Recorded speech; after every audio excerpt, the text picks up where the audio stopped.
தென் மாவட்டங்களில் பெய்து வரும் அதி கனமழை 4 ஐஏஎஸ் அதிகாரிகள் கண்காணிப்பு அலுவலர்களாக நியமனம்.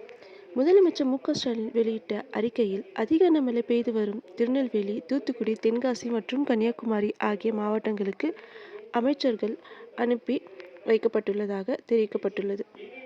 4 மாவட்டங்களுக்கும் கண்காணிப்பு அலுவலர்களாக மூத்த ஐஏஎஸ் அதிகாரிகளை அவர்கள் நியமித்துள்ளார்.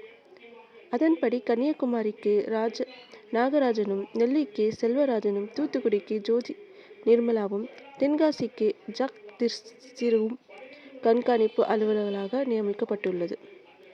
தொடர் கனமழையால் அந்த மாவட்டங்களில் உள்ள அணைகளில் நீர்மட்டம் உயர்ந்து வருவதால் அதன் நீர்வரத்து வெளியேற்றம் உள்ளவற்றை தொடர்ந்து கண்காணித்து பாதிப்பு ஏற்படாத வண்ணம் நடவடிக்கை எடுக்க வேண்டும் என வலியுறுத்தியுள்ளார் முதலமைச்சர் மு.க.ஸ்டாலின்.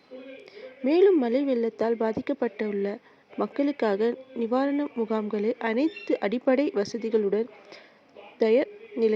தயார் நிலையில் வைக்கவும் மாவட்ட ஆட்சியர்களுக்கு உத்தரவிட்டுள்ளார் முதலமைச்சர் மு.க.ஸ்டாலின்.